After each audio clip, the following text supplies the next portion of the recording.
They worked throughout the night on this case and were able to take into custody Nick Reiner, a suspect in this case. A beloved Hollywood legend lies dead in his Los Angeles mansion. Henry Robbins, the award-winning director known for heartwarming classics, and his wife, Anna, were found murdered at dawn. The killer's identity and motive remain hidden until now. We unveil this story piece by piece, following the narrative spine of events. Aerial shot of the Hollywood Hills as night turns to morning. Sirens wail. In every gripping true crime documentary, filmmakers break the story into sequenced acts. We begin with Henry Robbins' legacy, a Hollywood fairy tale that ended in horror. Hank Robbins was a name synonymous with movie magic. Over 4 decades, he directed beloved films, family comedies, romantic dramas, box office blockbusters. He won Academy Awards and the adoration of millions. Somber tone. Yet behind the lights and cameras, Hank was also a devoted husband and father. His wife, Anna, a former actress and producer, was at his side through every scene of life. Together, they were Hollywood royalty. Hank Robbins was the real deal, the kind of filmmaker who made you believe in love, friendship, and family. His films shaped generations. Even now, it's hard to fathom anyone hurting him. Home videos and family photos show a doting dad dancing with his son, Nick, at home premieres. Nick Robbins grew up under the glow of Hollywood flashbulbs, but that idyllic image masked private tensions. Footage cuts to a smiling Nick waving at camera. In documentaries, personal stories are key to capturing the audience.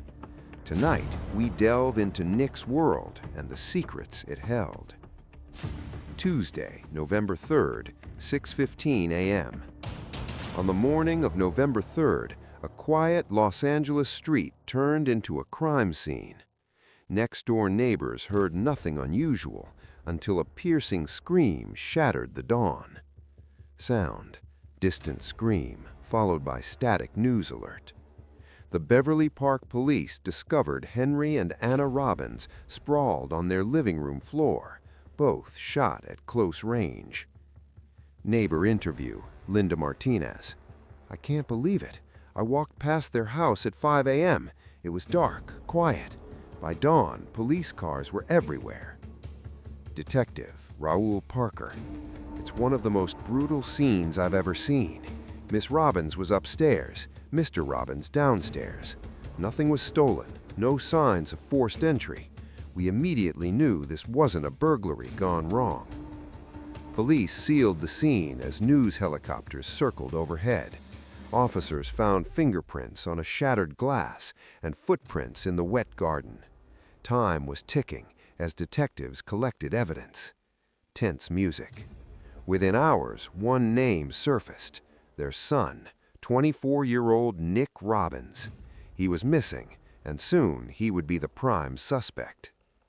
By evening, an all-points bulletin identified Nick as a person of interest. The question on everyone's mind: where was Nick when his parents were murdered? Less than 24 hours later, police arrested Nick Robbins in his apartment in Silver Lake. The press flooded the doors, cameras flashing. Nick's face was calm, or perhaps numb, as officers led him away. News reporter, TV clip. Breaking news in Hollywood: Nicholas or Nick Robbins, son of late director Henry Robbins, has been taken into custody as the police's prime suspect. Authorities say he's cooperating, but details remain scarce. Nick had been an aspiring filmmaker, loyal until recently. Schoolmates remembered him as bright, but sometimes withdrawn. Slow zoom on an old yearbook photo of Nick. Interview, former teacher, Dr. Evan Brooks. Nick was always quiet in class. He drew storyboards instead of notes. Genius at film, troubled in life. Toward the end, something changed. He seemed angry and distant. Police Chief Maria Hernandez held a press briefing. "We have probable cause to believe Nicholas Robbins is involved in this crime. We will present evidence in due course." The city gasped. In hours, shocking rumors began. Why would Nick do this? The narrative was just beginning, and like a long-running docuseries, if the story doesn't end, it can't stop being written.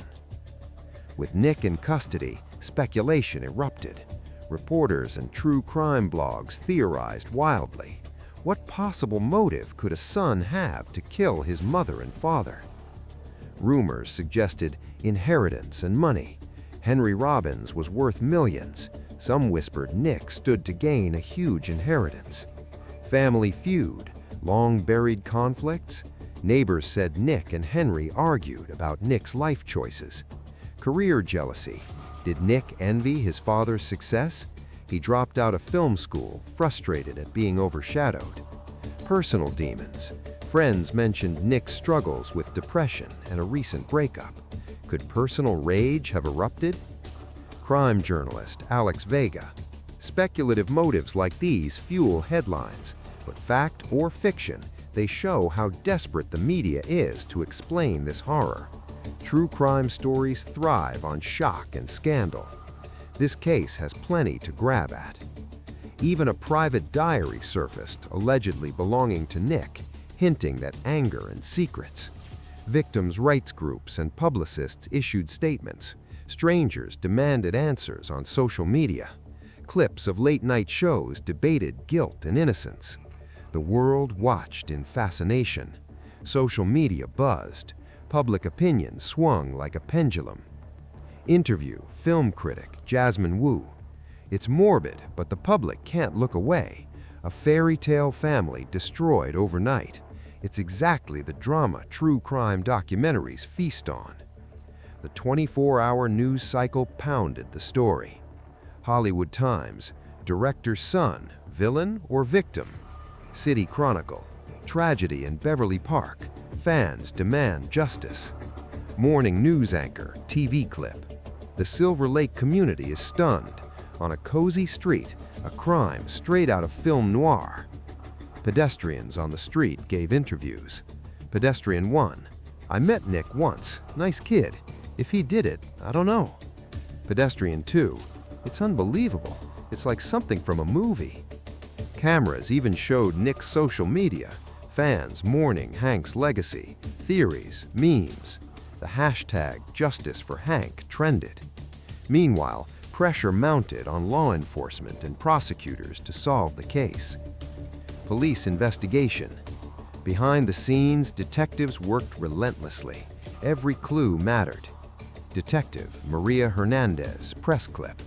"We've collected evidence, footprints, shell casings, phone records, surveillance. This investigation is ongoing. We're following every lead." They analyzed Henry's security cameras. One camera pointed to the street malfunctioned, a crucial gap. Forensic teams tested blood splatter, gunpowder residue. The break came when they examined phone data.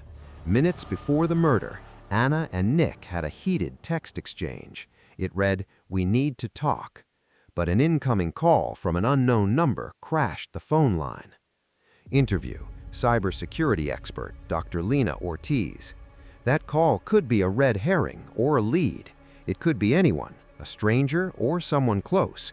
Phone records are key to this puzzle. Investigators tracked that unknown number to a burner cell, but it led to a dead end. Frustratingly, new leads contradicted earlier assumptions. Hometown interviews turned up an alibi. Nick had dinner with a classmate that night, but she couldn't recall the exact time. If the crime remained unsolved, our cameras would keep rolling. Like the famed docuseries The Staircase, this mystery seemed to stretch on indefinitely. Every unanswered question would shape the final act. Months later, the case reached court. The atmosphere was charged. Television cameras packed the gallery. Fans and protesters gathered outside. For Nick Robbins, it was do or die. Prosecutor, VO, dramatic.